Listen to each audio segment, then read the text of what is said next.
I mentioned a moment ago that neither coach had used their challenge. As they challenge the call. Hey guys, welcome back to another episode of the Coach's Challenge. This is episode 12, and today we are a little not short.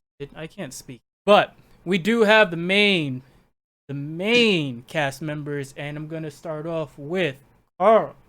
Yo, it's Carl. We live. We fired Mike. Mike tried to fire Miggs, but when we fired Mike instead, and we got a much better replacement, Lamont. Hey. I didn't say that, Mike. Don't void my contract. All right, and then we got H. Yo, you already know. What up, guys? Thank you for listening. I don't know where Mike is at. I come through and somehow he was missing last time due to a versus battle. Now he's missing because of a vacation. This guy, he's benefiting off the podcast success, and I'm mad because I'm not part of it. Wait, he getting paid? I don't know, but hashtag fire Mike. Hashtag fire Mike, boy. He going on vacation. I don't know how. I said it here, boy. All I know is I saw him in Escobar's house. Yeah, no, not Escobar's house. Escobar's mansion. Oh, my bad. His mansion. That's where he chilling at, bro. $500 Supreme T-shirt. Bro, man, with $600 Yeezys. Oh, Yo, he got the Monday Yeezys, the Tuesday Yeezys, the Wednesday Yeezys. He brought on a sneaker. He brought on a sneaker connect on the pod because he didn't want to wear two hats. He could have been a sneaker.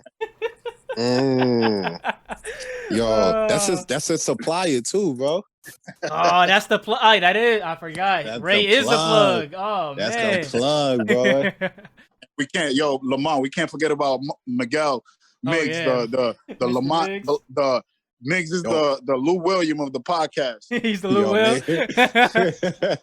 Yo, Miggs is in Jersey right now, man. He left the podcast bubble. Oh, he in Jersey? Yeah. Oh, I think he heard that. Man. He heard that Joe Budden podcast is hiring, so he left us. Damn. Nah, man. Nah, he in Jersey. He in one of those stripper clubs, man. I'm telling you, he pulled the Lou. Yeah, as you guys can guess, one of the main topics we have today is Lou Will. Basically, Lou Will versus I was about to say Pop. Kendrick Perkins. Lou Will versus Perk. Versus the NBA versus Kendrick Perk. And then we're gonna talk about college players choosing HBCUs over regular. I feel like saying regular colleges is wrong, but like predominantly basketball colleges. We've got Tibbs versus the Knicks, Tibbs going to the Knicks. No, you had it right. Man. You had it right. And man, we should take bets, man. How long you think his contract gonna last for? It says 5 years, and then based on the track record for NBA coaches, I'm gonna say he's gonna last a season and a quarter. Yeah, I'd give him 2 seasons. 2 seasons? Wow. 2 seasons is generous. I would like to see. Yeah, I feel like that's a lot, bro. I would like to see him do at least 3. I feel like if he does 3, we're gonna see like an that's actual. Too much. If we see 3 seasons, I feel like the Knicks could actually improve. But with the track record of the Knicks and Dolan, I don't see him getting more than a season and change. Yeah, I mean, I see Dolan getting in the way as per usual. All right, it's like, okay, go ahead. So, do you want to start off? Do you want to get the Tibbs and Dolan stuff out of the way, because obviously the big story will be Lou versus Perk. Yeah. Let's talk the Knicks, bro. I mean, of course, the Knicks fan wants to talk the Knicks. Nah, the Knicks fan usually doesn't want to talk to the Knicks. Exactly. Or talk about the Knicks. Yeah, bro. Yo, that's always sad times, bro. But honestly, I think this is good news for you, because I feel like, especially even though we have some RJ Barrett haters out there, I feel like Tibbs would be a good fit for RJ Barrett. I feel like RJ with Tibbs, he could develop into like another version of Jimmy Butler. Yeah, I mean that's possible. Like there's some good things about See that? Tibbs being the Knicks coach. Even though my preference would have been Atkinson, just like I can see that. you know, when they I can see that. my preference before was Budenholzer, and they went with Fizdale. Oh wait, that's right. Budenholzer is the Knicks are dumb. Yeah, bro. That was who my preference was. I was like, this guy's coming from San Antonio. He's coming from the Popovich way of thought. Like, he's going to be a great coach wherever he goes. And he wanted to come to the Knicks. The Knicks were his first choice, and the Knicks said no to him so they could go with Fizdale. And so, it was a huge mistake. And here personally, I don't feel as bad as for them picking Thibodeau. Nah, because that's a good coach. Tibbs is probably the best coach that they've had since Mike Woodson. And Mike Woodson is not as good of a coach as Thibodeau. Not at all. Right? So I don't think they've had as good of a coach as Thibodeau in as long as I could think of, for like forever now. Can we talk about Mike Woodson real quick? Why the hell did the Knicks fire him? When Phil Jackson came in, like, he wanted to do some changes. Yeah, he wanted to clean up. He wanted it to be his people, his personnel. Yeah, and Knicks fans actually like Mike Woodson, from what I remember. Yeah, of course. He had the most successful good. run for the Knicks in like the past 15 years. Yeah. He had Melo in his prime. Yeah, well, not just Melo, but they had won the Atlantic Division. Mm-hmm. They had Jason Kidd. Mm-hmm. They were doing pretty well. I think they had Linsanity. Linsanity was under too. Woodson. Yeah, they had like a 54-win season. So and for the Knicks, that's like astronomical just to think about. That's a big jump. Yeah, I think when Phil Jackson came, I think like the last month, like the Knicks weren't doing as well. I think like some of the players had kind of like tuned off from Mike Woodson. So I think like it just made it easier for Phil to get rid of him. And plus, remember, like, Phil really wanted to implement the triangle. So that's why that's why he didn't want Mike Woodson there, because he knew Mike Woodson wasn't gonna bring the triangle. So that's why he brought in Derek Fisher, because Derek Fisher was in the Lakers. So he was like, the Knicks be doing a lot of Fisher. Yeah. I mean, like, Phil Jackson being there, like, everything was about the triangle. Even picking Frank Ntilikina, he felt like as a European point guard, he could better implement the triangle. He wasn't thinking about the best player in the draft, but he was thinking about who can implement the triangle. That was his decisions, and because of that, we're screwed. That whole Phil Jackson signing, to get off the subject a little, that whole Phil Jackson signing, I'm not a Knicks fan. I'm a Knicks hater, but it felt that Phil Jackson signing felt wrong, because he was an advisor. Like, I'm sorry, that was just dumb. But he was even though he was a Knick when he was a player, you don't look at Phil Jackson and see New York Knicks. Yeah, exactly. So it must have felt bad. I think Bulls and Lakers. Yeah, exactly. Yeah. And definitely more so Lakers, because, like, the way that he left Chicago, like, you could tell, like, he was more embedded with being a Laker. But, like, he came over to the Knicks or whatever, and like, they paid him a lot of money, and he was sleeping a good portion of the time. So, and he paid people a lot of money too to do nothing, eat too. No, my two favorite things that he did before we get off the subject is Shannon Brown did his best to try and help out the new players get used to the fucking triangle, and this nigga dropped him. Like, he did he even offered to go into Summer League to help the new niggas learn the triangle, and as soon as the Summer League was over, dropped him. And then the second favorite thing is all the shit talking he did about Melo, and this nigga this nigga still signed him after all of that. Yeah, because that was the worst thing he could have done, because I think, like, he looked at like players that he had in the past, like Kobe Bryant and Michael Jordan, right? So, like, if you attack them, they come back even worse, right? that's a motivator for them. But Melo is not that type of player. He's a person that thrives off of praise. So like when you're attacking him, like you're just making him feel small. And when he feels small, he's insecure. He's like, fuck you. I don't need to do this. Yeah. He's into his feeling. Yeah, go ahead. I feel like Thibodeau. I respect Thibodeau, the shit out of Thibodeau, because he's pushed LeBron to the brink. He's pushed the LeBron team to not to the brink, but like he was great competition. He was competitive, yeah. Yeah, he was great competition for those LeBron Eastern Conference teams. J.K. Noah hated him. Derrick Rose hated him. You had to go through the Bulls, man. And he brought up the Bulls, and I know Bulls fans that hated Coach Thibodeau, even though he was trying to win. He made them win. Wait, it's just that they ran to a roadblock. They ran to a roadblock to LeBron. Well, they also had injuries too. Like the Derrick Rose injury decimated them. J.K. Noah's injury decimated them too. A lot of people say that, he runs the players to the ground and all that, but he does. Especially in this generation and this era. Well, all right. The Knicks are in no position to be trying to conserve any type of energy. They need to be ran to the ground. I agree with you because they're horrible on defense. They've been horrible on defense for the longest. Forget about all of that. Yo, I hate watching a Knicks game and seeing how many people just shoot open threes. What was that? The new rookie, the one on Kobe White, the one on the Chicago Bulls. This guy came in as a rookie and dropped like a good 30 points on us. But just he did shooting that threes. Carl, he did but no, right before he came to the Knicks, he was on a shooting slump. His percentages were horrible. And then he came to the Knicks and their defense was so atrocious. This guy found his three-pointer again, bro.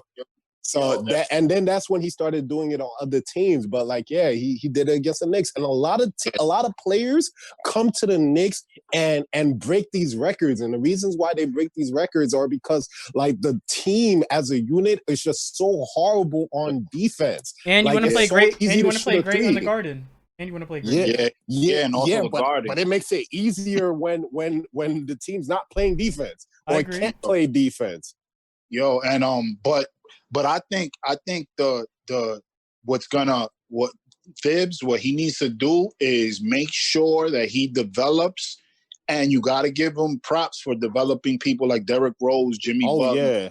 So if he develops, and J.K. Noah, and Joakim Noah, if he develops R.J. Barrett, this guy Nicolina a little more. I don't know. I think Nick is done. I don't think they're gonna. No. Well,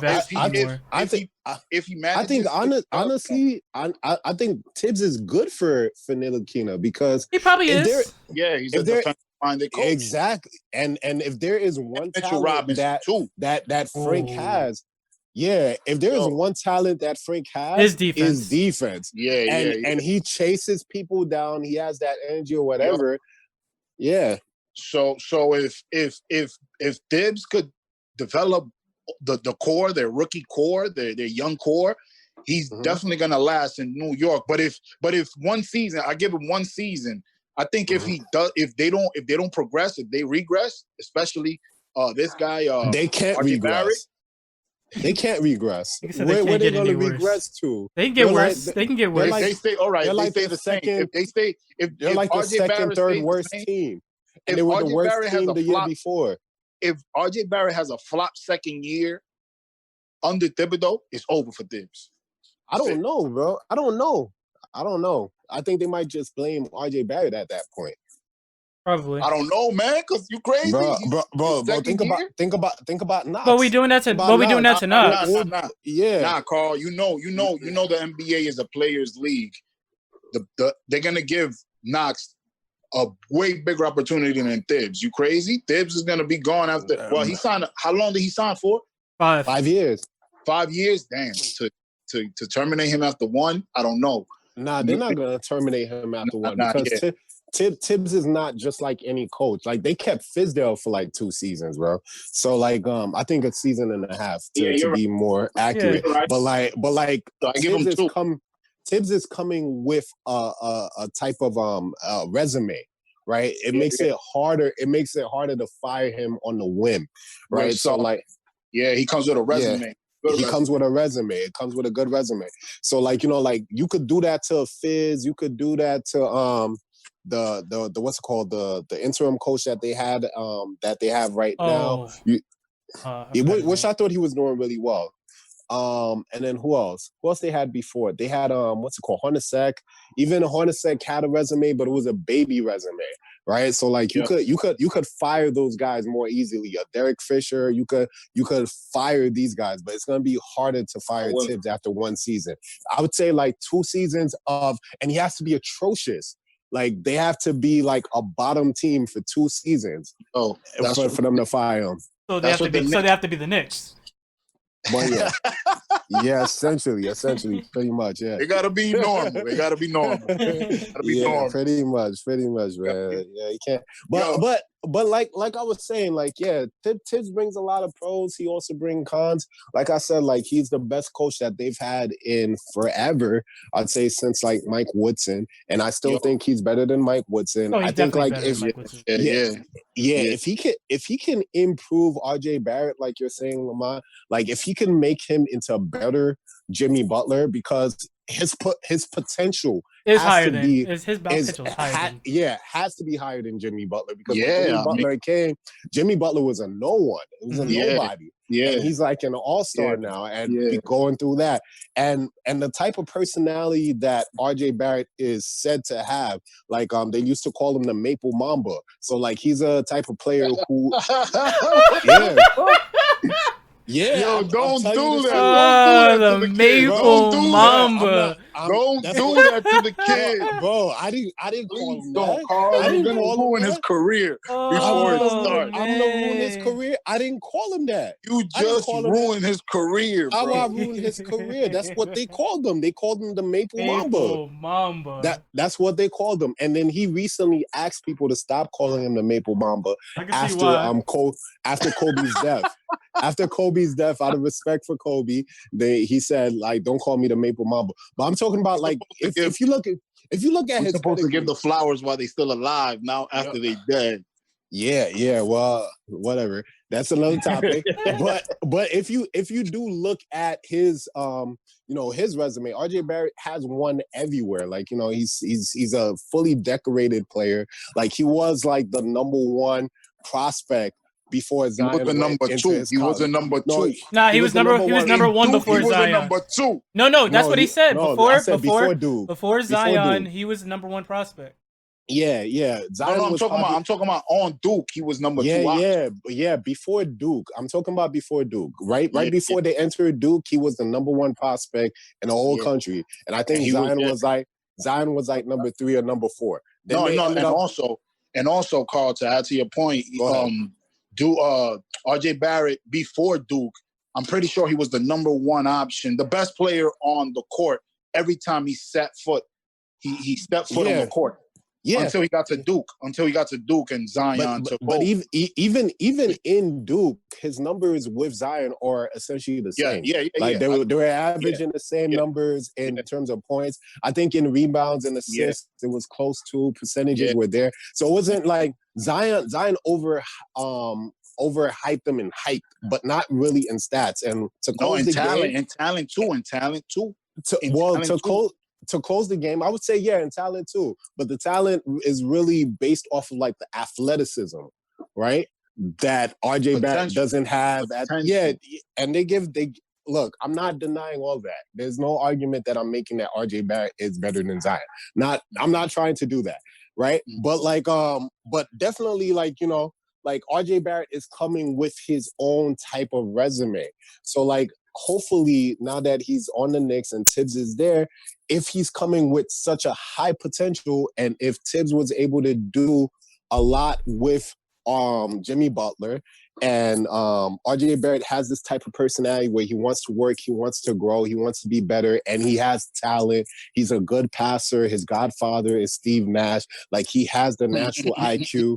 Yeah, and you see him, like, when you see him going in for layups or for dunks or whatever, even when NBA players try to stop him, like, he muscles it in. So he has, like, a lot of strength, and he does have, like, ability to finish. I just think, like, the Knicks need to play through him more. This season, they didn't. So like when you compare him to other rookies, like a lot of rookies that did better than him, the teams went through those rookies. Whereas over here, they were going through Julius Randle more. They were going through Marcus Morris more. They were going through like Alfred Payton more. So like they that weren't. just sounds Yeah, like a bad idea. That last yeah, 100%. yeah, I'm just saying, but that's exactly what they were doing. Like they weren't making like RJ Barrett a focal point of their offense, and then RJ Barrett got hurt. So now he's coming with a legit coach who knows how to implement rotations, unlike Fizdale, and who will force him to work hard. So hopefully that pays dividends for RJ Barrett. Hopefully it pays dividends for Mitch Robinson. I don't know how good his IQ is, but he is very, very talented. Like he goes for every block. Has unrealistic athleticism for his height. I even see he has like a little jump shot based off of like the practices. I don't know how real that is in NBA. And then who else you got on that team that could be? Yo, if he could do something with Knox, like they need to extend his contract. I don't. Like, The only reason why I'm not sure about Knox is the Don't only mention that. the only the only knock I can say about Tibbs is he really only focuses on the starting five and the 6 man. yeah, that's it. He doesn't really, if he feels that you're a bench player, he does not put that much into Care for you. You're basically just to give his starting 6 a quick breather. Yo, my 2-minute breather. My closing statement on that subject is it truly, yeah, we could talk about their resumes. We could talk about RJ Barrett being a winner and from Duke and being this and that and this resume. Yo, every time Carl said a whole bunch of dope points, Lamont too, boom, boom, boom. Got you. But it's still the goddamn Knicks. Yeah. And until they change Dolan, I don't see no good. I think we're just wasting time. Mr. Tinker. Yeah. Nigga, not even there. He'd be at his own concert, being like, "Yo, I think we need to trade this person." Yeah, bro. He needs to focus on his notes. Dolan would be a good dude to hang out with, not to fucking own a team. He probably would be. He's a billionaire that has his own band. Like he probably is chill as fuck to hang out with. But I don't want him running a team. I don't know. I don't know if he's chill to hang out with. This is that type of dude who gets upset and kicks people out of the garden for no reason. He's a billionaire. You gotta take the good with the bad. bro. How could I hang out with you? I'm gonna tell you the truth, and then you're gonna try to kick me out, like, bro. The Knicks suck. Like, you should not be offended by that. Bro, like I'm a huge Knicks fan. People tell me the Knicks suck all the time. I don't take it personal because it's the truth. This is Carl 2020, not Carl 2018. Bro, man, that was Carl 2018. You talking about Carl 2016, bro? Carl was like this 2018 too. Carl had to embrace that. Bro, man. Yo, I'm telling you, man, like, they just keep losing and keep disappointing me, man. Like, I believe we'll solve racism before the Knicks, bro. It's crazy. Oh, man. All right. Let's move on to a much happier topic, bro. So That's why I don't talk about the Knicks. All right, so we're going to be talking about historically black colleges versus the big-time basketball colleges. McCool Maker. All right. Yeah. All right. He has decided to go to a historically black college, opposed to a traditional basketball school such as like Syracuse or like Kansas City. Or did he just say that? He said a white college. Nah, I mean he probably had the access to all the other colleges like Duke and. Like Kentucky, all the top name colleges. Basically, I think he was like highly recruited. Yeah, so like he's the highest ranked player in modern recruiting era to commit to historically black college or university. That's on his Wikipedia. I'm reading it right now. Hey, bro. I think it's dope that that somebody actually did that and chose a black college, a historically black college, over a thing, an establishment like Duke, a program like Duke, and these other quote unquote white colleges, because hopefully that sets the trend, man, so that other big recruits, because it takes the big names to make a difference. So hopefully it's like that kid, Darius Baisley. He wasn't a big name, but he decided not to go to college and go straight to, like, I think the G League or play overseas. He signed like $2 million contract to like G League or play overseas or something. He didn't take the traditional route into the NBA. He plays for the Oklahoma City Thunder. So I'm all for players skipping college and making money for the college that don't give back to these people's families, to these kids' families and stuff like that. Who only keep all the money for themselves. They sell merchandise off these players and live very well. It's $1 billion business. Crazy, bro. The thing so that who cares? Who and cares they barely if give you got these one kids less scholarships? Yo, word. And they give them the worst sneakers too. Like, remember what Zion was wearing? His whole sneaker ripped in the middle of a nationally televised game that Barack Obama was in. His sneaker ripped. He messed up his ankle. Like, that Nike rep was fired. I don't know, bro. College basketball is all fucked up because players they play 2-3 games and they sit out because they don't want to risk it. It's like there's no real incentive, especially now that a lot of players got exposure through like social media and stuff like that. You could pull up anybody's videos on YouTube, their high school or whatever high school highlights. You could pull that up and you could definitely get a gauge on what you definitely need the big market. You still need to work hard. That's why I feel like a lot of people were attacking Charles Barkley and D Wade a little bit too unfairly. Like, I understand why they automatically jumped down Charles Barkley's throat, because he always said outlandish shit, especially when it involves black people, the black community. Yep. But like, people, because Charles Barkley said something, people were just attacking it off of that. I don't know about Charles Barkley, but I know like D Wade wasn't going on it like he meant to like shit on historic black colleges.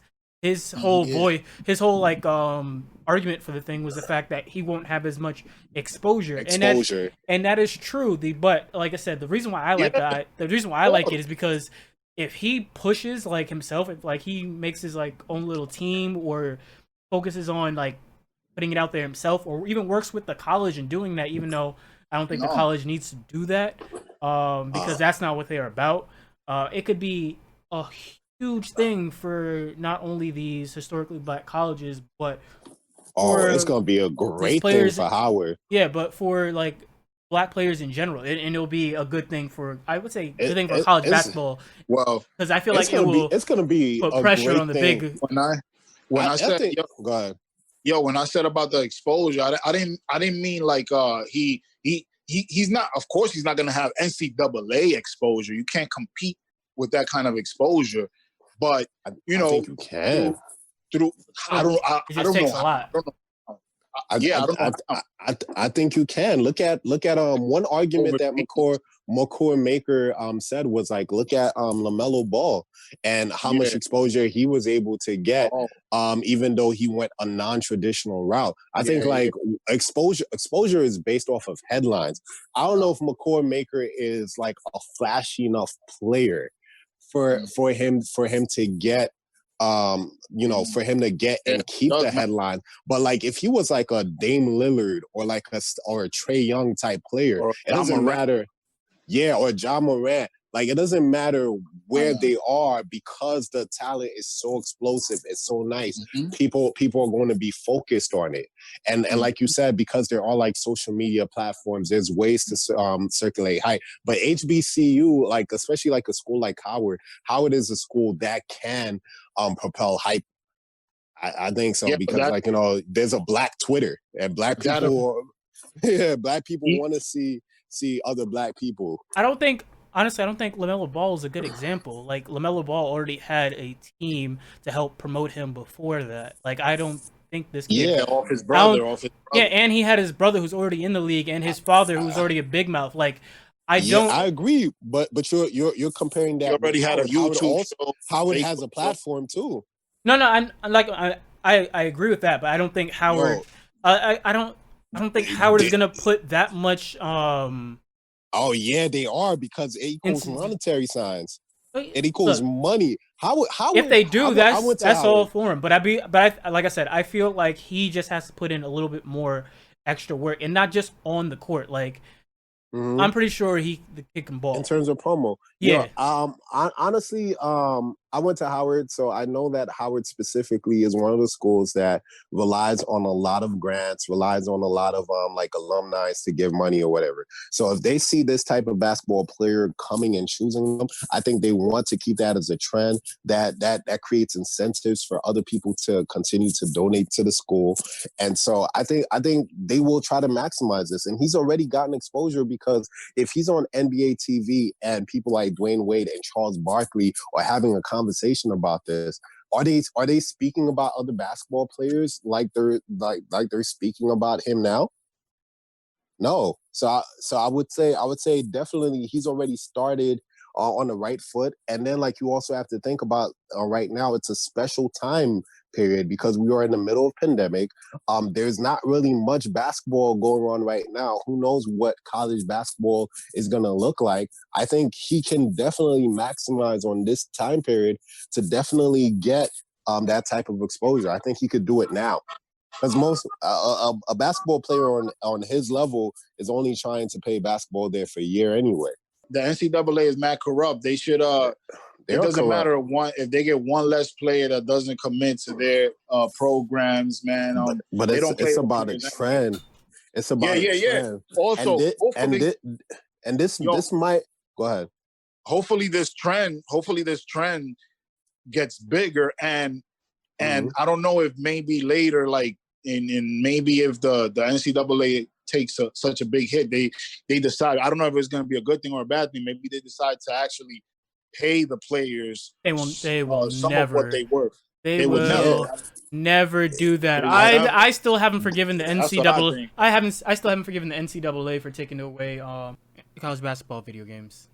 Yeah, well, you know what? I think if you create competition, if you create these scenarios, because even didn't Rich Paul have that player where he got him to take an internship at New Balance or something like that, and so like he's getting paid. So like overseas, if people start doing well in overseas, the NBA is also doing. I think they're doing like a new program like where high school players can play in what's it called in the, what's the other league that they have, the G League. So like so that now if you're creating all these other avenues for players to get paid, for players to get exposure, not NCAA, and be able to track into NBA, I think that's gonna force NCAA's hands to I guess like decide how they're gonna continue their operation, and they might have to include monetary incentives, in my opinion. Hot take alert. I think the worst of everybody in every organization. So I think it is highly likely the NCAA. You mean highly unlikely? No, highly likely the NCAA will Okay. try and block this kid's hype. I feel like I wouldn't put it past the organization. Like once things start picking up again, and let's say he starts having highlight reels coming out, I would not be surprised if the NCAA starts announcing other things on trying to like hype up other players and stuff like that, and they'll start doing things to put his stardom down a little bit. Well, they can try, but this is also like a very good time period for Black people, so that might backfire on them. It's It like could. you start calling. It could, but what if they racist? what if they start promoting other black players over him and start doing more things for the black community? I can see them doing more positive things just to keep this person down, so more players stick to their system as opposed to going the other way because they can't fight the NBA too much. They gotta protect the system, bro. They gotta protect it. That's show the power of their system.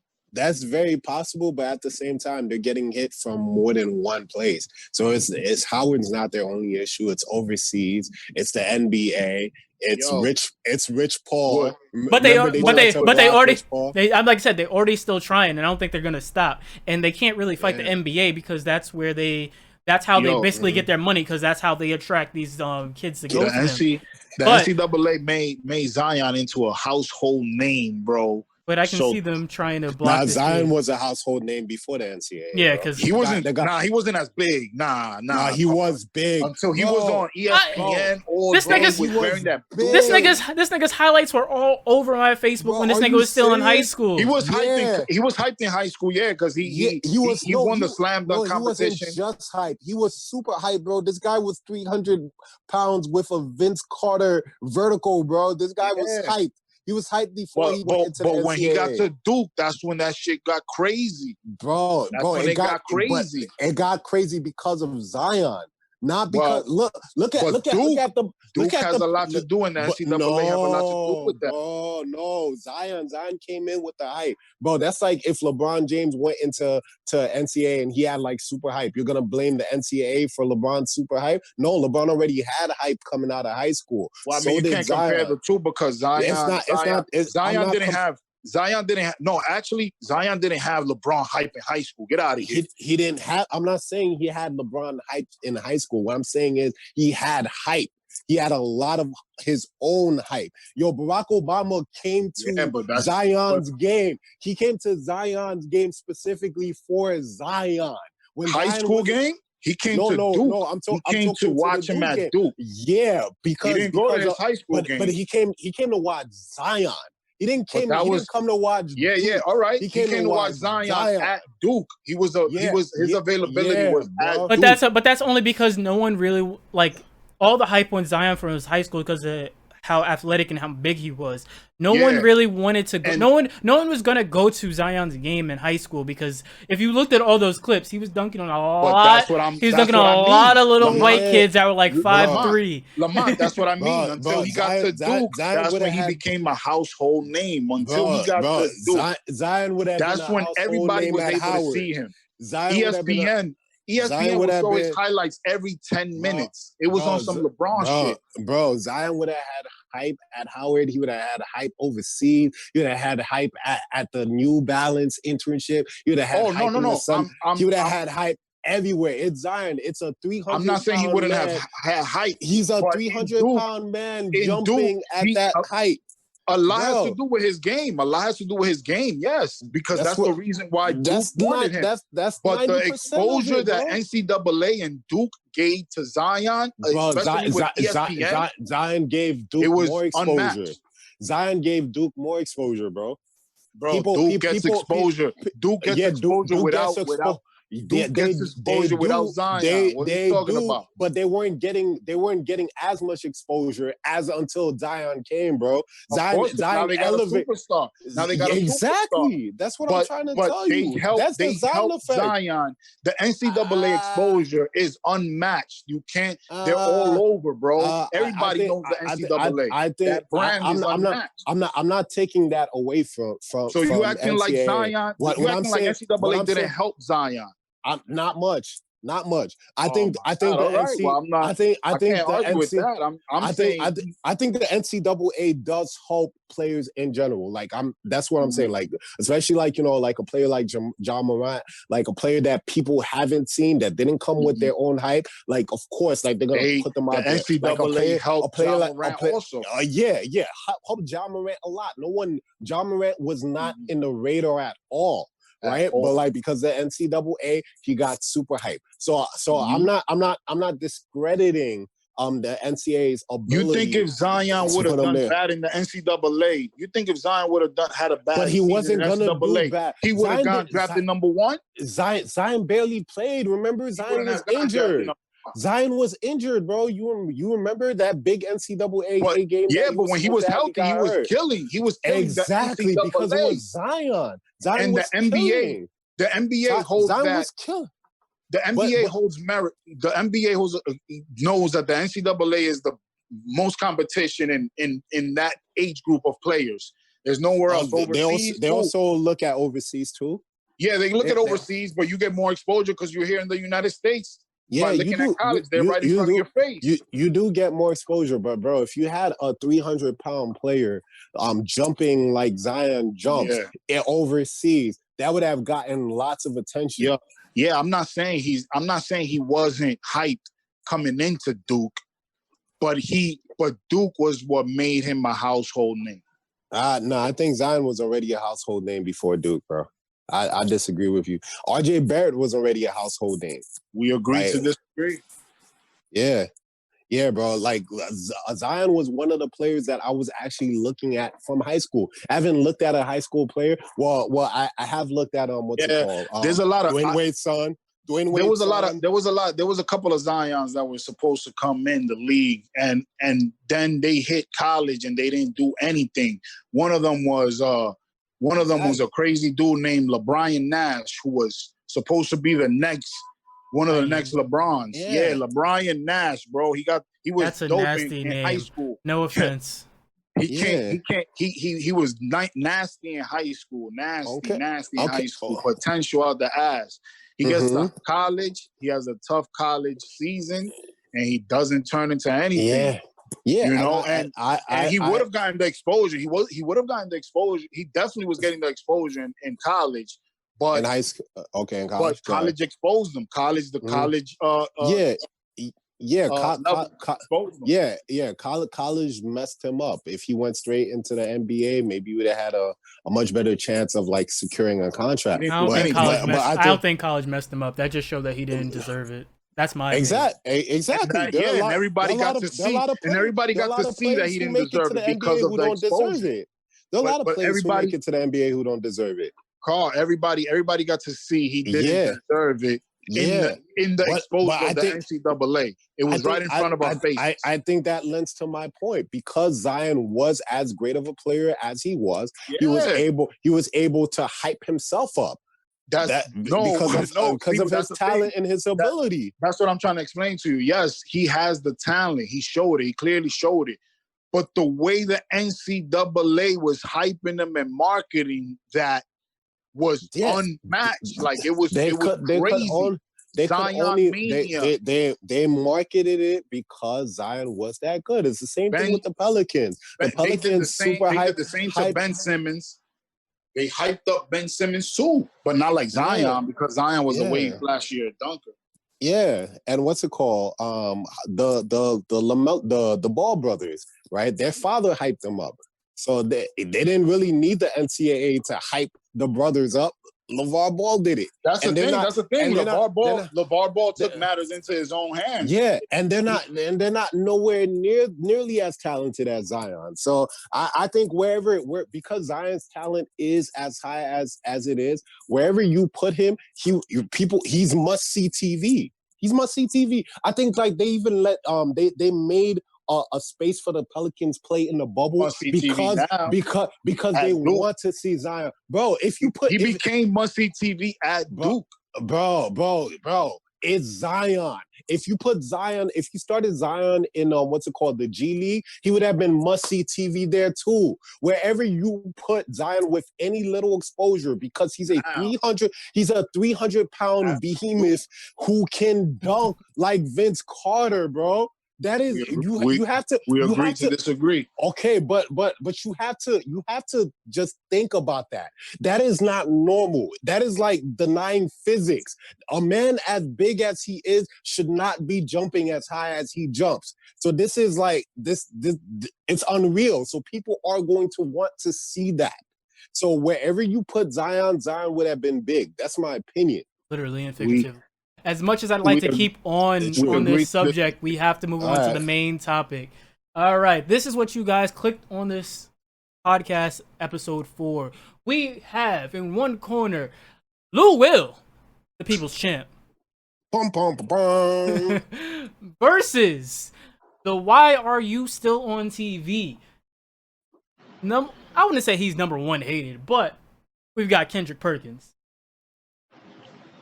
Ooh, bro, I mean Kendrick Perkins, He's doing it for TV like he always does. Yep, that's what I was gonna say too. Yeah, he's doing it for TV. He's gonna talk shit. Charles Barkley made a whole career out of that. Yeah, but see, I was gonna say that also. But you see, this is the 2020. But this is the thing. 2020 Charles Barkley. This is the thing. This leads me back to our not argument we had. I think it was last podcast about like people like Jason Whitlock, right? When you can tell that somebody is doing that and they don't really believe that, or like they're like forcing themselves to be that like agitator or have a certain viewpoint, you can tell, and it just doesn't sit right with people. It's the same with no, I disagree with you. Hold on. So you some people. You think what's his name? Ryan Collins really believes this stuff, or you think he's just? I'm not gonna question. Or do you you can tell like because like if that many people hate you and stuff like that, and like the way you have to have some type of common sense. Like certain things you say, like for instance, Paul Pierce. I legitimately think Paul Pierce believes everything that he says. I look at him and I feel it. As ridiculous and as stupid. Yeah, I agree. But like, I prefer to listen to Paul Pierce because I really feel that he believes in what he says. No, you prefer to listen to Paul Pierce because he's Paul Pierce. Like what he says. And this is Perk, no, I don't. No. I never liked Paul. I never liked. Look, listen. I'm an Allen Iverson fan, and I would get into deep debates growing up because niggas had the nerve to tell me that Paul Pierce is a better player than Allen Iverson. That's the truth. I like you, Carl. Don't make me hate you. Right? I never liked Paul Pierce. But I see when I hear Paul Pierce speaking on this, I still think Paul Pierce is an idiot for a lot of his takes. But I believe he believes in what he says. So I don't mind that. But people like Ryan Collins and stuff like that, when they say certain things, I'm like, you don't even believe that. You're only saying that because you feel like it's gonna get a lot of clicks on the internet when people are like, yo, you hear this hot take, and I don't like that. I understand what you're saying, Lamont, but I'm gonna take it as face value. I'd say that about a lot of those sports guys that give their opinion. I think they do have agendas, but I'm gonna take it for face value. I'm gonna take for what Perk said. Go ahead, Carl.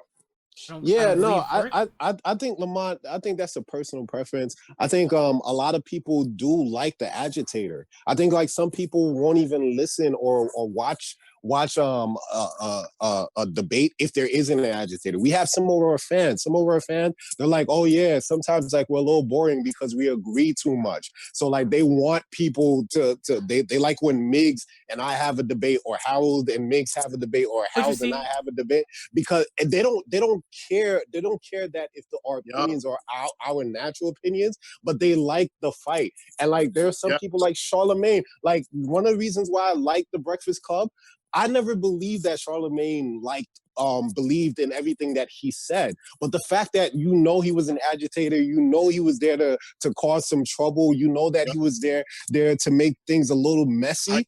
Like you liked it for that. And I think you're misinterpreting one thing. Like, go ahead. It's not just the fact that if I believe that like I said I have to believe it, right? They don't have to actually believe that, but I said they have to convince you exactly. They believe it. None of those people that I mentioned, Ryan Collins, Kendrick Perkins, or any of them, when they say that shit, I don't believe that they believe what they're saying. It doesn't. It's a coincidence. It doesn't. But look, but people. But like I said, I understand people. I understand that both people. Role play. It's not just that. Like I feel like there are certain role players that still have good takes. But what you mean? It could be Lamont. It could be that because look. But it's not just. But it's not. But it's not. Even though you don't like Paul Pierce, you respect Paul Pierce. No, but you can still have. But you can still have conflicts. But you could have that shit believable. Like, look, I know that sometimes when you go at Miggs for certain things, like you could even agree with him with certain things, but because Miggs said it, you're gonna go against him anyway. I'm okay with that, just because of the fact that when you go with it, it feels natural when you're going against Miggs. It is natural. See, that's it. But that's the thing. Like there are things that Miggs says that I do agree on, but I will still like go at him, and it's not because of the fact that I don't agree with him. It's just because of the fact that yes, I like being the agitator, and I'm okay with certain people being the agitator on certain things just to be the agitator. It just has to be convincing. Exactly. Why am I watching a horrible telenovela when I could be watching something that actually has an actual? But Carl and Miggs got side bets. So it is personal. Yeah, horrible man, you know what? Forget Telenovelas. it. Well, telenovelas. Horrible. You see, this is why I didn't do well in Spanish class. But yeah. But those shows, I prefer horrible telenovela. Oh my gosh, yo, this is my last time trying this. All right. Yeah. What you trying to say? I can't even tell you what I'm trying to say. But yeah, I prefer one of those than like a kumbaya conversation. And so sometimes like you need an agitator who may or may not believe in what he's saying, who's not necessarily convinced, but they come in and they turn this into a story. But like you have to convince me. Like I'm not. That's like, you. That's a personal preference. But it's not a real argument. It's not a real argument to me. Lamont, what was it that Kendrick Perkins said that you don't believe that he meant? He was like, Zion is more mature than Lou Williams. He has a point. No, I'm not. He has a point. He does it's he? An agitating No. point. He has a point. No. Okay. Even though so before we say whose side we're on, I'm only on Lou Williams' side because you're anti-Perkins. Yes, but what Perkins said was the truth. So you see, you don't believe it. No, but you agitated. But time out. In your argument, but did you believe it anyway? No, but did you believe that I believed it? No, because you told me you did it. That's because before I told you I didn't. Did you believe? Well, after the fact now. See, that's after the fact. You see, before I even said anything, you really thought that I was on Lou Will's side. What Lou Will did was stupid. Like he went to the strip club. Look, even if what Lou Will said was true and he went for the funeral, respect that. But my nigga, you went. Oh, is that what he said? Yeah, you went to a strip club and you saw somebody who was gonna take a picture of you. Got some chicken. Yo, hold on. Now you sound like Kendrick Perkins. Hold up. Exactly. No, my argument. No. Okay. In this situation, he just wants to be anti-Perkins. In this situation, no. I'm anti. Unbelievable, bro. Fuck y'all. I'm anti-Perkins. With I don't think that he deserves a platform to be on TV. In this situation, he seems so fake to me when he talks. In this situation, and it's entertaining. Charles not Barkley really seems fake. Nah, Charles Barkley's still entertaining. No, Charles Barkley's entertaining because I believe that little Bama believes in everything that he says. Because Charles Barkley was the 50 greatest Hall of Fame players in the NBA, and Perk is just a little role player. No. Right? I feel you, Lamont. Listen, Lou Will. Look, if y'all listen to a couple podcasts back, I said that these players are just like us, and I've been watching countless videos of them in the bubble, and they are just like us. They critique everything that they see in this bubble. That's hilarious to me, yo.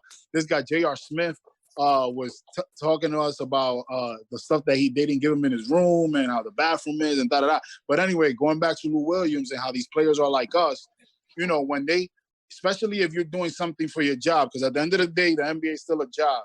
When your job, let's say your boss gives you a certain kind of rules that, you know, he wants you to respect or whatever, you start to, you know, just to you know, go at your boss a little, just to bust their chops. You start to see what you can and can't do and cross the line and tiptoe around the line to see what you can and can't do and how much trouble you can get. I don't think Lou thought he was going to get caught. Well, the reason why I know he didn't think he got caught because this dumbass had the NBA mask on when he took a picture with Yeah, he didn't think he was going to get caught. He didn't think he was going to caught, but he was trying to see how far he can go because he said he was going to get a leave of absence. He went out for a leave of absence for a family thing. And then he ended up. I don't think he was being rebellious, bro. If he was just being rebellious, I think he was being dumb. Not rebellious. Yeah. But if the NBA but if you're saying if you're saying how far you can go, that's you being rebellious. Carl, that's you rebelling. All right. Yes, he's being a little rebellious to the rules. Yeah, I don't think he was. I don't think he was because I think he was. He wasn't thinking about the NBA at all. He wasn't thinking about that at all. Yeah, I agree with Lamont. I think he was because if he was, he would have just left. He wouldn't have went under a pretense of an excuse or anything like that. He would have just left. Bro, I think he wanted to get caught, B. I don't think he wanted to get caught. I I think he wanted. I think he wanted to show how thorough he was. Maybe picture, subconsciously, maybe something deep in his subconscious he wanted to get caught. But no, that wasn't a premeditated. That wasn't you know what I'm talking about. No, that wasn't a premeditated thought. That wasn't a premeditated thought. He posed for a picture, bro. Because he posted a picture with a rapper. NBA players love rappers. Rappers love NBA players. It just happened. He knew somebody was gonna see that. Harold. How many people make dumb decisions under the influence of alcohol, under the influence of weed? Okay. Like women. you're at women. So was he under the influence? Harold, but we have was to he assume. under the influence? He was with a rapper. I don't think we have to assume. I don't think he was drinking anything. But all right, so I could assume. So I could assume he. I'm not gonna say he wanted to get caught, but I assume he was trying to be rebellious. But that's a higher jump. That's a higher leap of logic to assume that he was trying to be rebellious versus he was at a strip club. Why not? I compare him because at strip clubs, these players are just like us, and to be spiteful at the job. But why does he have a reason to be spiteful? What you mean? The Clippers, all the Clippers players feel like they don't even want to be in the bubble, bro. Starting with did he say that? Kawhi? No, but did he say that? This has been reported. And look, it's showing by the way Lou Williams is breaking the rules. But Lou Williams is one person. He was trying to be a little rebellious to the rules because he doesn't like to be there. The other Clippers haven't done that. It's just Lou Williams. Lou Williams was the only one player from the Clippers that did it. That's one too many, bro. You're trying to win a championship. He's trying to win the championship. Why jeopardize it? Yeah, there was a funeral pretense. I think he was already out because of the funeral situation or whatever. And then he's like, yeah, let me go to a strip club. What do people do at a strip club? Most people drink at a strip club. That's why most strip clubs have. Let me quietly go to. They smoke hookah, they smoke weed. Let me quietly go to a strip club, which I'm not supposed to do. I'm not supposed to deter from the plan that I was supposed to think, because at the end of the day, you're supposed to stay away from as many people as possible. You're already out. So me thinking about how people are and how when people tell you, people give you rules, just like in fantasy, you give somebody a rule, they're gonna try and find a way to break it. That's you. Not everybody's like that, bro. That's people. All right, I'm not saying everybody's like that. Bro, you might not be like that. You might not be like that. And I'm not saying Lou Williams is like this, but I'm saying I feel like you are saying. All right, well, I feel like that's exactly what you're saying, bro. I'm saying this can't happen. It's a possibility, but I just think it's too high of a jump. I think it's too high of a jump. It's a possibility. Everything's a possibility, bro. Because you could see them in the bubble complaining about everything. That's fine. That's fine. But he wasn't one of the players that was complaining before. But it doesn't matter. Just because he doesn't have a YouTube channel doesn't mean he doesn't complain about the NBA. He can. But he has it. He hasn't publicly done it. So he never went to a strip club. He never broke a rule like this before, but he did. So he's capable of doing something that he hasn't shown before. He is capable. This is the reason why I don't agree with you, because him going to a strip club technically wasn't a rule. The problem was the fact that he was surrounded by that many people, and the whole reason. But the whole reason for him to be gone was just for that. Lamont, he wasn't supposed to go. He wasn't supposed to go to no strip club. But look, here's the thing. He's not supposed to deter from whatever he told them. But listen. But here's the thing. That's the reason why his punishment wasn't that serious. He was gonna have to quarantine for these days anyway because he left the bubble regardless. Guys, this is a pre-recorded episode. I prefer not to talk anymore. You plead the fifth. No, but all right. How was about to say what he's supposed to do, what he's not supposed to do, and what he actually did. yeah, exactly. So Lou Williams didn't do exactly what he was supposed to do. He deterred from whatever he told the NBA he was leaving the bubble for by going to a strip club and then posing with a rapper, knowing that once you pose for something, somebody's gonna see it. So I mean, I'm on the side of the players. You know, I knew somebody was going to break the rules, and I knew something was going to happen. Nobody suspected Lou Williams because he doesn't have a history of being Harold, like just because you pose with a rapper doesn't necessarily mean that it's going to be printed.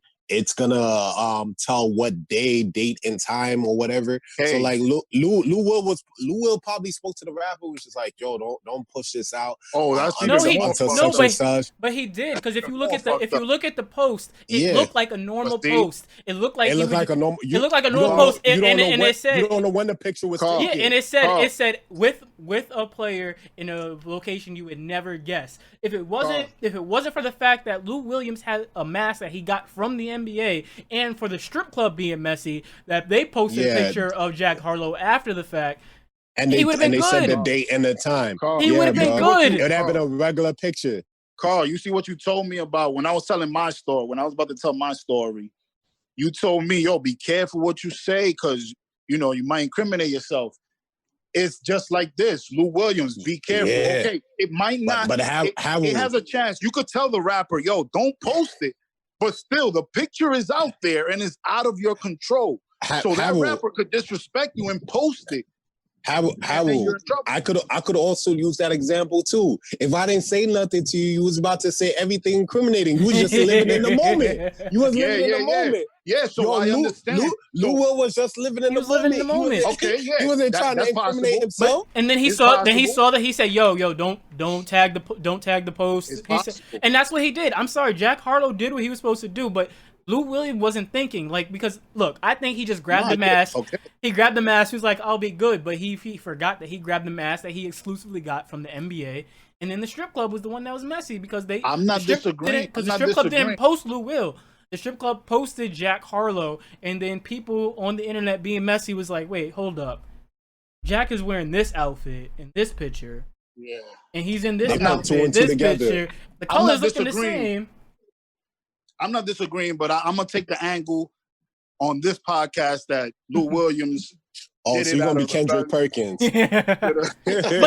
but you believed him until then. So I'm a better Kendrick. Exactly. Get Harold on ESPN. Right. Because you can convince Lamont better. Exactly. I feel like there's some people who believe what Kendrick Perkins says. I think he's believable. Yes, and all of them. No, he's not. Yeah. No, he's a big guy. He could back up all his shit talking. Bro, a lot of times when Kendrick talks, he talks with so much emotion. He has like such an angry face sometimes. Like you actually believe he really believes what he's saying. It depends. Okay. I'll give it to it depends on certain topics what Perk does. I will give you that.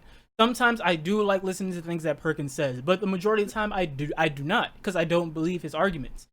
I do like him better than other people that I've mentioned, like what's his name, Collins and Whitlock.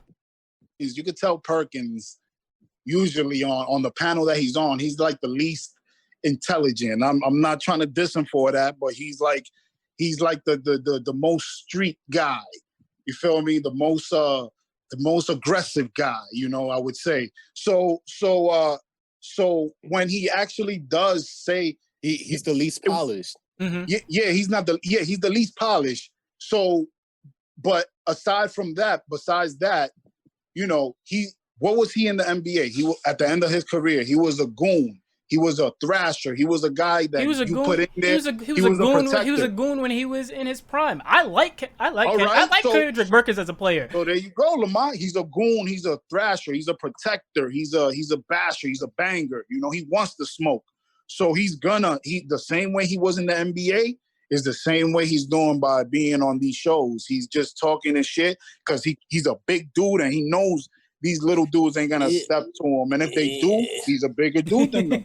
They got problems. And honestly, I think that sort of kind of makes him a little bit more believable because, like a lot of other guys, they look like politicians. They're polished. They're well read, and sometimes you take away their credibility from that. But like when it's like an average dude that's just talking to you, like you might think, okay, well, he actually believes what he says. He got the beard. Yeah, he got the beard. Like I don't think he's like Ryan Hollins. Like Ryan Hollins, like every time. No, I said I like him better than Ryan Collins. Like I can't stand Ryan because Ryan Collins is he's very polished, but I do not like Ryan it. Hollins never went to the finals. That's not just it's not just because of that. Shut up. Ryan Collins is just an idiot on TV. I hate every time he speaks.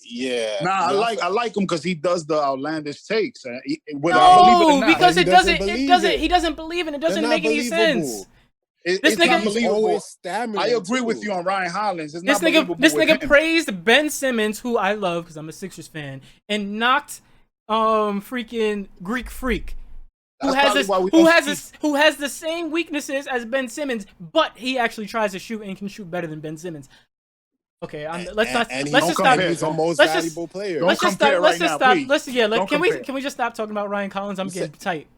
Just thinking about it. Anyway, Kendrick Perkins saying that to Lou Williams, I believe, it was fitting. It was. Kendrick Perkins is a guy that wants all the smoke. So why wouldn't he say it like he really thinks it is? He compared him to a rookie Zion, saying that, questioning his maturity. His maturity to Zion, which was a good jab. And I guarantee you Zion is somewhere like, yo, why the hell you bringing my name into this? But Kendrick don't care because Zion don't really want the smoke like that. Yeah, he's a goon. If Zion wants smoke with Kendrick, I know Kendrick Perkins is like, bring it on, man. I'll take you. Oh no, he definitely will. I respect Kendrick. I will concede to the fact that I might be a little bit harder on him because there's some things I don't believe that he says that he actually believes. And he's still relatively new at this. So I could have the bias against him because of the fact that I don't think he's as good as his job yet where he should be. But he's still new at this, so I'll give him the benefit of the doubt. So, but like I said, I agree with him on this topic. I like Perk. But yeah, it was unfair of me to compare him to those other two niggas that shall not be named. Yo, Carl, that's a good moment for you, man. Carl, you want to add something to it? Because I want to ask a question about a side question. Oh, about Kendrick versus Lou. Lou's an idiot. Lou's an idiot for not just going out, but actually letting a picture be taken of him. I wish he had a call where that just jumped in between the picture and blocked him and told them like why you don't want to take that picture. But unfortunately I wasn't there. He didn't hire me. Lou, if you need somebody, yo, holla at me, man. Notice to all celebrities, like don't go outside. Don't go outside without your lawyer, or don't do anything without calling your lawyer first. You think that's it? On a side question. Yeah, go ahead. On a side question, you think after Lou Williams we're gonna get any other player with that gets caught like this? Or I don't think so. I feel like I don't think like this. I think look, don't get me wrong. I think there are gonna be more players at strip clubs. But I think they're going to be a lot smarter about it. This the age of social media. I would hope. There's no way. I would hope so, but comparing them to us, there's going to be more players. There are going to be more players. Yeah, that are going to mess up, and we're probably going to do some more crazier shit too. And you have to blame the NBA for that because they're not creating. It's not that they're not policing, but they're not really creating a fun environment.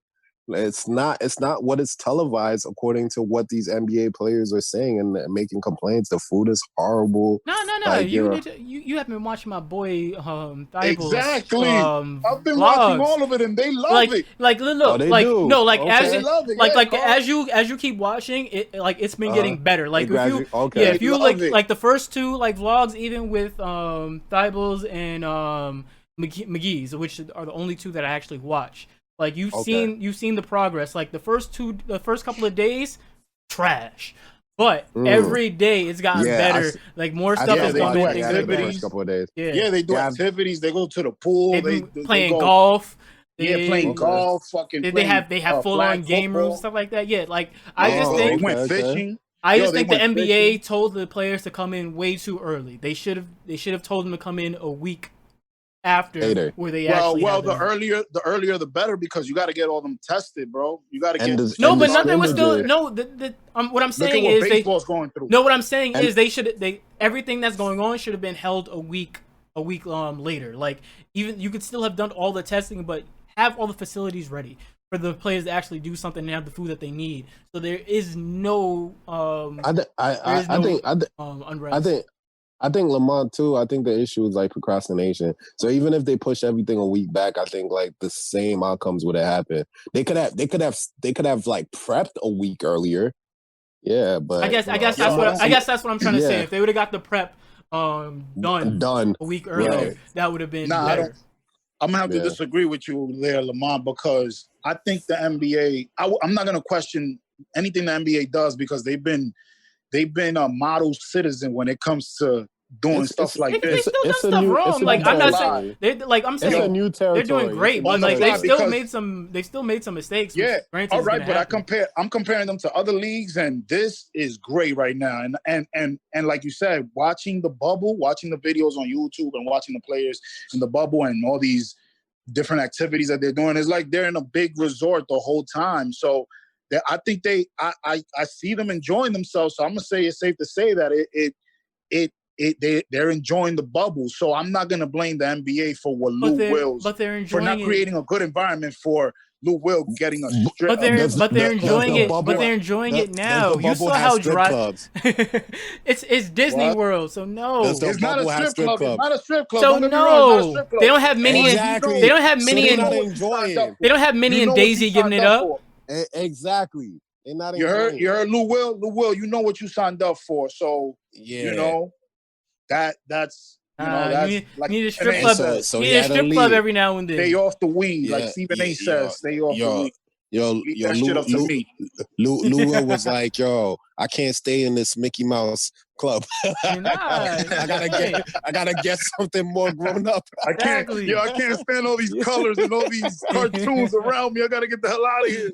Yo, bro, man. Word, I agree. Yo, Donald Duck wasn't doing it for them, man. Minnie Mouse ain't enough. Minnie Mouse ain't enough. Minnie and man. Daisy weren't doing it for him. Yo, she too many.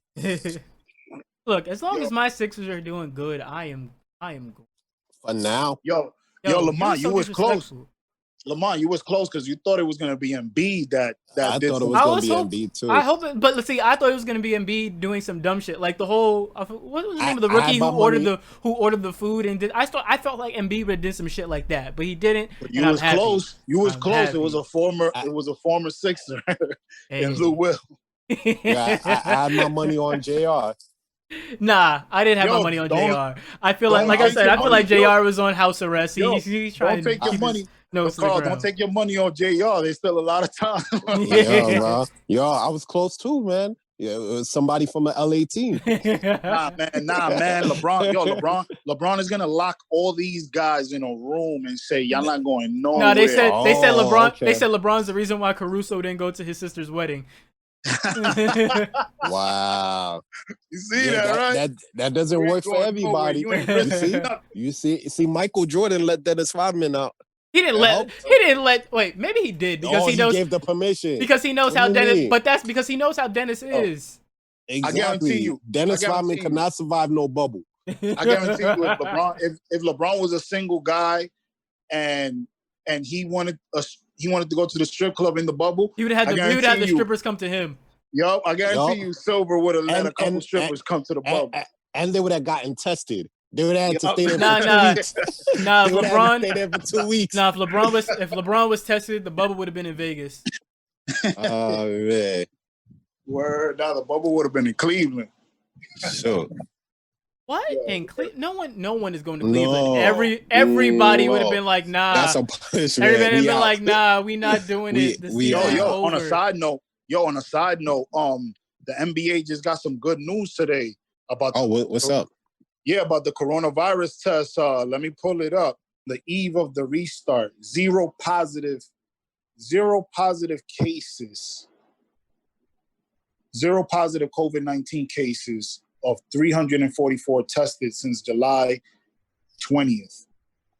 So you already know the NBA and the NBA PA announced Wednesday no players tested positive for coronavirus for the second consecutive round of testing inside the NBA bubble near Orlando, Florida. In a joint statement, the two organizations reported none of the 344 players tested since the July 20 yielded the positive results. So there you go. The NBA, you see, I can't question anything the NBA does because so far they've been on the money, man. And I'm glad because I want the NBA. If you see baseball how they're doing and canceling games and postponing games and sending players home because they got to get tested and they were positive and blah, blah, it's ugly, man. So Look, I'm the only reason why the NBA organization is so good is in part thanks to Allen Iverson, okay? Because of Allen Iverson, the NBA's gotten their shit together because of all the shit that he put them through. So you better thank Allen Iverson for all of that. Everything goes back to the Sixers. Everything goes to as long as you know. As long as you know. No, but it's Sixers, LeBron's, and Knicks. We got two. No, but because of how they horribly handled the AI situation and how they rectified it afterwards, that's what helped the NBA with their public opinion. With the public opinion. Lamont is good for the podcast because he's a Philly fan. We got our two biggest fans are Philly fans also. I'll give a shout out to Alex, the Sixers fan, and Bocat, the Sixers fan. Shout out to y'all. Shout out, man. Yo, BC's an authentic fan too. Authentic, okay. Yo, that's gonna be the cover. Put that as the cover of the podcast. That's it, man. Lamont, put that on the t-shirt. Put it on the t-shirt. Man's gonna fight you, bro. All right. I think. Oh, before we end the pod, we have some housekeeping notes.